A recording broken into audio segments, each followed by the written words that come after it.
Space Roar. In 2006, NASA sent up a balloon, not a party balloon, a giant science balloon, carrying a fancy gadget called Arcade, designed to listen for the soft whispers of the early universe. Instead, it came back screaming. Arcade picked up a radio signal 6 times louder than expected, a constant, unexplained hum coming from every direction in space. Scientists named it the Space Roar, because apparently cosmic static that ruins everything didn't test well. This wasn't a signal from one galaxy, star, or alien DJ with a subwoofer. It was everywhere, like the universe left a radio on and forget where the volume knob was. But no one knows what is making the noise. It could be the combined radio waves of distant galaxies, but that would require the universe to be more crowded than a Black Friday sale at Best Buy. Others blame synchrotron radiation, which is a fancy term for charged particles freaking out near magnetic fields. But even that doesn't explain the sheer volume. The scariest part is that this background noise is so loud, it's drowning out the signals. Scientists need them to study the birth of the first stars. Basically, it's cosmic interference from something. Alien tech? A misunderstood force of nature? The universe just trolling us. No one knows. Tabby Star. Most stars twinkle, but Tabby Star does the opposite. Officially named KIC 8462852, Tabby Star became famous for doing something stars don't usually do, randomly dimming. Not just a little flicker either. It fades by up to 22%, like someone dimmed the lights to set the mood for existential dread. Discovered by citizen scientists pouring through Kepler data, the star's light drops were so dramatic and irregular, they couldn't be explained by typical things like orbiting planets. Even Jupiter wouldn't cause a blip this big. So naturally, the internet went with alien megastructure. Yep, for a hot second, the theory was that a super advanced civilization had built a Dyson sphere, a giant solar energy sponge wrapped around the star. But as cool and terrifying as that sounds, science buzzkilled it. The dimming wasn't uniform across wavelengths, meaning it was probably dust, not a high-tech alien sun hat. Still, that just makes things weirder. What kind of dust causes multi-week, erratic wavelength-specific fading? A comet swarm? A disintegrating exomoon? A rogue red dwarf disturbing space debris like a cosmic raccoon? Pick your fighter. Oh, and fun bonus, Tabby Star is also dimming over time, like century-level slow fade, which is not normal at all. To this day, no single theory explains it all, which means scientists are still watching, still guessing, and somewhere out there, Tabby Star is probably laughing its corona off. TOI 849b. Imagine a gas giant like Jupiter. Now, strip away all its gas. What's left? TOI 849b. This planet is basically a gas giant that lost its pants. An exposed planetary core just hanging out way too close to its star. It's the first of its kind that we've ever found, and scientists are still trying to wrap their heads around it. It lives in the hot Neptune desert, which is a no-go zone for gas giants because the stellar radiation here usually fries them into oblivion. But TOI 849b is still here. Just the dense, rocky core orbiting its star once every 18 hours and baking at 2,700 degrees Fahrenheit, or 1,500 degrees Celsius. What makes this so weird is that we've never actually seen the inside of a gas giant before. In our solar system, Jupiter's core is hidden deep under crushing clouds, but TOI 849b is like someone cracked one open and left it out on display. So how did it get like this? Maybe it formed without much gas to begin with. Maybe its atmosphere was blown off by stellar radiation. Or maybe it had a bad run-in with another planet. Whatever happened, TOI 849b is a scientific jackpot. It's a raw look at what lies beneath gas giants. It shouldn't exist, but here it is. And scientists can't even explain why it's this way. They wouldn't be able to explain why you're not subscribing and giving this video a thumbs up as well. Let's at least clear up some mystery for them. LB1. In 2019, scientists pointed their telescopes toward the constellation Gemini and found something massive, like, "This breaks physics massive." They called it LB1. An early calculation said it was a black hole, 70 times the mass of the sun. If true, LB1 would have rewritten everything we thought we knew about black holes and how stars die. Up until that point, stellar mass black holes were capped around 20 solar masses, but LB1 showed up like, try me. The object was discovered by tracking the wobble of a visible star, about 8 solar masses that seemed to be orbiting a giant invisible companion. Only one explanation made sense at the time: a black hole of absurd proportions. Then 2020 happened, and not just on Earth. New data from the Flemish Mercator telescope and others revealed something else. The spectral signal that proved the black hole was likely a misread, just the star's own funky light signature. Further analysis showed LB1 probably isn't hiding a monster black hole after all. Instead, it's likely a stripped helium star, aka a star that's lost its outer layers, orbiting a B star, which is not nearly as terrifying, but still interesting. So LB1 wasn't the Godzilla of black holes, more like a misunderstood actor. Still, for one brief moment, it terrified scientists and reminded us that space loves a good twist. Rogue black holes. Most black holes stay where they belong, at the center of the galaxies where they act like obsessive robot vacuums. But some, they don't settle. They love to do a little wandering here and there. These are rogue black holes, invisible, unstoppable objects wandering through space alone. No orbit, no home galaxy, just billions of tons of compressed matter gliding silently through the dark. They're born from chaos. A supernova explosion kicks them loose, or a gravitational scuffle ejects them from their galaxy like cosmic debris. And once they're free, they don't stop. Rogue black holes emit no light, no heat, and they're the size of a city with the mass of a star. That means they can pass right by you, or through you, and you'd never know until it was too late. And this is exactly what makes detecting them so hard.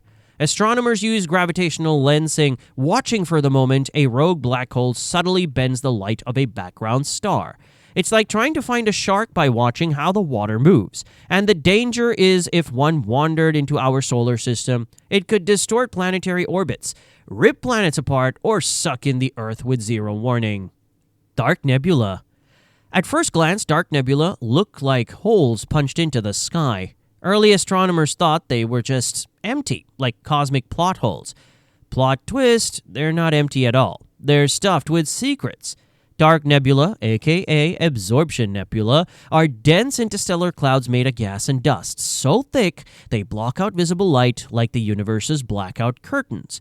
You don't see them because they don't reflect or emit light. They just sit there, lurking, silently photobombing your telescope shots. They're often found in star-forming regions, which means, while they look like interstellar voids, they're actually stellar maternity wards. Inside those cosmic cores, new stars are being born, but they're completely hidden behind layers of cosmic grime. Famous examples include the Horsehead Nebula, which, yes, looks exactly like a shadowy horsehead, and the Coalsack Nebula, which sounds like something that haunts a pirate ship, but is just as eerie to behold. Dark nebula are weird, not because they're rare. I mean, they're everywhere in the Milky Way, but because they look so wrong. Dark matter and dark energy. The universe is full of stars, planets, galaxies, and all the stuff we can see. But here's the catch. That visible stuff makes up less than 5% of everything that's actually out there. Meaning everything you know, you can see, you can feel, is all cramped up into that 5%. The rest is mostly dark matter and dark energy. Two things that dominate the universe but refuse to show their faces. First up, dark matter, which makes up about 27% of the universe. It doesn't glow, reflect, or absorb light. So you can't see it, hear it, or feel it, but is there, pulling on galaxies. You see, galaxies spin faster than they should, and dark matter's invisible gravity is the only thing keeping them from flying apart like pizza toppings. Then there's dark energy, the real power player. It makes up 68% of the universe, and its job is tearing everything apart. Discovered by accident in 1998, scientists realized the universe wasn't just expanding. It was accelerating like someone pressed the zoom out button and left the room. And dark energy is the culprit. But we have no idea what it is. Vacuum energy? Some spooky force field? A glitch in reality? Together, dark matter and dark energy make up 95% of the universe, and we barely understand either. They aren't terrifying because they're violent. They're terrifying because they're everywhere, controlling everything, and yet completely unknown. Super void. In a universe that's supposed to be packed with galaxies, stars, and glowing matter stretching in every direction, it's unsettling when you stumble across nothing. That's a supervoid, a region so massive and so empty, it practically dares scientists to explain it. You know that feeling when you walk into a giant room and it's too quiet? Multiply that by 1 billion light years and you've got a supervoid. These aren't just gaps between galaxies. Supervoids are cosmic no-shows, stretching hundreds of millions to billions of light years across, with barely any matter inside them. Not fully empty, but close enough to make the word void feel justified. Take the Buddhist void, for example, a region 330 million light years wide, home to just a handful of galaxies. It's like walking into a party of thousands and finding 3 guests awkwardly sipping punch.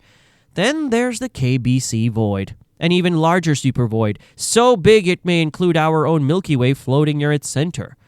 No one fully understands how these formed. They don't neatly fit the standard models of how the universe evolved, and their sheer size alone is enough to mess with the measurements we rely on. It's not that they're dangerous, it's the fact that something like them actually exist. Because when the universe starts showing you gaps this big, it's hard not to wonder if something's missing or if we've misunderstood how everything's supposed to work. And nothing is more unnerving than a hole where something should be. Vampire stars. In a star cluster, every star is usually born at the same time, so you'd expect them to age together. But then out of nowhere, one of them shows up looking hot, blue, and suspiciously youthful. That's your vampire star, officially called a blue straggler. This star breaks all the rules. While its peers dim and lose their cool, it stays bright and energetic, as if it found a secret stash of youth serum. Well, it kinda did. It sucks the youth out of other stars. You see, vampire stars form in binary systems, where 2 stars orbit each other. Then over time, one of them starts draining life from its companion. Slowly and steadily it steals hydrogen, the fuel that keeps stars burning. And with the stolen resource, it gains its youth. It then appears hotter, bluer, and more massive than it should be. The companion, meanwhile, shrivels. Its outer layers stripped, its future rewritten. Sometimes the vampire's feeding frenzies leave chemical fingerprints like barium-rich material spotted in star cluster M67. And while it might not be terrifying in the monster under your bed sense, the idea of a dying star refusing to fade, choosing instead to consume its own partner to live longer, is just brutal. The Great Attractor. There's something out there in space dragging our entire galaxy toward it. No apocalyptic chaos, just a quiet, unstoppable pull, like a current you didn't notice until it was too late. It's called a Great Attractor, and no, it's not a comic book villain. It's a real region of space, about 250 million light years away, sitting behind a thick curtain of stars and dust. And for reasons we still don't fully understand, it's pulling in the Milky Way, the Andromeda Galaxy, and thousands of others like a gravitational black market sale. The scary part? We have no clear view of it. It sits in what astronomers call the zone of avoidance, which is a polite way of saying we can't see jack through all this galactic dust. And yet galaxies are moving toward it. Fast. This isn't some black hole with a huge appetite. The Great Attractor is more like a cosmic sinkhole, made of clusters and superclusters, massive enough to bend space itself, but so spread out and hidden we can't quite pin it down. It's not going to kill us, not now, and hopefully never. But the idea that something that powerful is out there, and we still don't know exactly what it is, yeah, that's the kind of mystery that keeps cosmologists up at night.